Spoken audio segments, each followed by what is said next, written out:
Good morning and welcome to TVC Breakfast. Promises to be a very interesting edition. My name is Thomas Edu. Well, good morning, Nigeria. Thanks for joining us. It's a very beautiful, wet Friday, I will say. There is a lot to talk about on the show this morning. It's going to be a very, very heated show. So make sure you stay with us. The name is Ria Abdul, and yes, welcome to our show. Thank God it's Friday and it's time for breakfast. Now, you could be anywhere in the world, but you're choosing to spend your morning here with us on the TVC Breakfast Show. You're very welcome and we are very grateful. I'm Olamide Odekunle. It's a wet Friday morning and we're excited to be here to give you all the information you deserve to know, and that's our job. I'm Ibrahim Sheta. It's good to have you join us. Good morning, guys. Good morning. And of course, a job is a job. A job is a job. Come guys, rain, come shine. You guys said wet Friday. Oh yeah, it rained. And I said, no, you didn't complete it. You would have said wet Friday in January, wet Friday in January. So a lot of people are saying, okay, now it rained. Yeah. Hamatan, where are you? I was enjoying my sleep with the rain, and then I remember, oh my God, there's TVC breakfast. Where I jumped up from my bed. I love rainy mornings. Yeah, I do. But that's when you have to sleep. It should rain on a Saturday, not on a day that we have to be at work. But yes, good to see everybody again. There's a lot to talk about on the show this morning. Rivers State, we are putting it on the forefront, and we'll get to speak about it. But let me just give you a quick rundown. You know how we do it. At some point, Ibrahim will take us through all the headlines from the newspaper. We get to talk about it on the show. Like I said earlier on, our focus this morning is mainly on Rivers State and Siminalayi Fubara, as well as the impeachment, both in Lagos and Abuja. That's the conversation we'll be having. And then we come back to the beautiful Lagos, where Olamide will take us through everything that is happening in the world of social media and more. So do make sure you grab your cup of coffee and let's have a fantastic show. Now we'll start with the story where the Rivers State House of Assembly has promised that nothing will stop its latest attempt to impeach Governor Siminalayi Fubara and his deputy Ngozi Odu. Now the lawmakers made this declaration during the presentation of a notice of allegations of gross misconduct on the floor of the House. We have details in this report. The House cut short its recess to address unresolved issues fueling the prolonged rift between the executive and the legislature. For the third time in less than 3 years, lawmakers have initiated fresh moves to impeach the governor and his deputy. Occupy offices. Top among the allegations are the failure to present the budget and the unlawful expenditure of public funds. Particulars of gross misconduct. A. That His Excellency Sir Siminalayi Fubara, GSS ROS, Governor of Rivers State, refused to present the Rivers State Appropriation Bill 2024 to the Rivers State House of Assembly, contrary to Section 121(1)(2) of the Constitution. In compliance with Section 188 of the Constitution of the Federal Republic of Nigeria, 1999 as amended, and other extant laws, we, the undersigned members of the Rivers State House of Assembly, hereby forward to you a notice of gross misconduct by the Deputy Governor of Rivers State in the performance of the functions of her office. We will follow this impeachment process through. The Supreme Court has confirmed that the governor has committed offenses against the Constitution.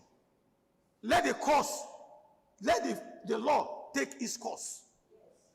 The law has to take its course. Mr. President, we thank Mr. President. He's a father. Mr. President has done his best. Mr. President has spoken to the governor. In my presence, Mr. President told the governor, I'm giving you a second chance. The governor refused. He gave him another one. The governor refused. How many times will the Mr. President call us? Condemn in strong terms the refusal of the governor of Rivers State. The tension in the hall was palpable as lawmakers took a step further, effectively dashing hope for progress on the 2026 budget amid impeachment proceedings. It makes sense too that we allow that process to go through before we start talking about any MTF or even the 2026 appropriation bill. In any case, the governor does not even want to present any budget, because if he wanted to, he would have brought it all this while. Siminalayi Fubara is a mistake. He is a mistake. Rivers State has never had it this bad. In the entire Nigeria, Siminalayi Fubara and Professor Ngozi Odu. These are the only two people in the office at the sub-national level that are yet to present 2026 appropriation bill. The entire country. The Speaker is required to transmit the notices to the Government House within 7 days.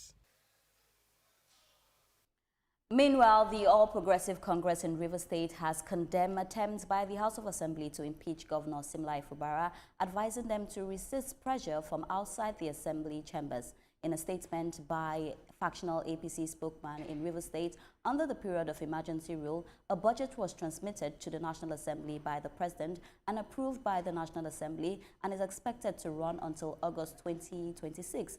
Now, the party says the governor can choose not to present another budget if he is comfortable with the composition of the said budget. Now, the statement also mentioned, quote, "It will be totally untenable for our party to keep quiet when an obvious hangover from shifts that occurred within the PDP are allowed to resurface in our great party," end of quote. So this is the conversation that we will be having this morning. Like I said earlier on, this is on the lips of a lot of Nigerians, and not just Nigerians, actually people outside Nigeria as well are trying to understand what is happening in Rivers State. But if I take you down to memory lane, I think that there's something with Rivers and godfatherism and also the legislature, because let's talk about this same Wike and Rotimi Amechi. You know that at some point, you know, there was a rift between these two people. Although it didn't get to this level it has gotten to with Fubara, but, you know, we saw that heavy rift. It's really sad to see that now we're hearing a lawmaker say that Fubara is a big mistake. We're wondering, is it a mistake that somebody puts there, or is it a mistake that the people voted for? You know, those are questions that people are beginning to ask. And with this whole, you know, Fubara and Rivers issue, it has been lingering on. If I take you back to 2023, we saw what happened there. We also know that at some point, the president had to call a state of emergency in that same Rivers. Mr. Etoma. Oh, boy. I think about Fubara and I said, what a man. Why? I mean, this particular case, I've heard of political wranglings, I've heard of quarrels between godfather and godson, but it has never been like this. Within 3 years, that guy has received impeachment notices 3 times, one every year. Yeah. He has been a governor, he's been a former governor, and he's been a governor again. Yeah. And now they are preparing again to make him a former governor. Yeah. What is it about Fubara that the present House of Assembly cannot discuss and come to an agreement with? Look, there is no problem. In fact, for me, problems are solutions just waiting to be discovered. So why don't we sheathe our swords? At the end of the day, the people of Rivers State are the ones that are suffering all these political shenanigans that we're seeing. Yeah. During the emergency rule, there was a budget transmitted to the National Assembly. So if the budget, him not presenting a budget is an issue, there's an argument there. The one that baffles me is the House of Assembly that was demolished. How come he's not started construction? So you look at it from this way, they are right, from that way, they are wrong, and the whole thing is just a mess. It's a mess and a show of shame for, you know, the outside world that is watching us. But this morning, I went further to have a conversation. He said I can mention his name with Sodi. He lives in Rivers State. He's been there all his life. He was born there. He is from Rivers State.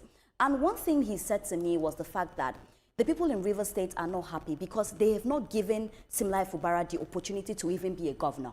Now, here is why. Ever since he got into power, there's been one thing or the other. Just like Etoma said, it's either he was a governor, former governor, impeachment, so many things. And now it seems like they have left governance in Rivers State, because now the conversation is not about what are the projects we can do in Rivers State, how can we make Rivers State better. The conversation has been Wike and Fubara. This is what somebody in Rivers State told me this morning. Absolutely, and you know, we can only get only the people in Rivers State understand how this destabilizes their state. Yeah. Rivers State is one of the most lucrative states in this country, at least at the very least it should be. And what do they have to show for it after years of governance by various individuals? This exchange between Wike and Fubara, I don't want to focus on too many nuances of it. What it does right now is that it blurs the line between federal power and state autonomy, and that is is a core principle of the Nigerian federal system. You know, Wike involving himself in the affairs of River State. If we're being honest, he's an unelected official in River State, and he's deciding the outcomes of the state. That undermines democratic accountability because he's not an elected official in River State. And that, what we don't want is a situation whereby, is he implying that federal power should now decide the outcomes of a state? Is that what he's implying? Exactly, and it undermines the governor too as well. Absolutely. It's so sad that we have, you know, the president who had interceded on behalf of Wike and Fubara himself trying to mediate, you know, over this rift, even the House of Assembly, and then they resolved the matter. And we thought that was the last we would hear.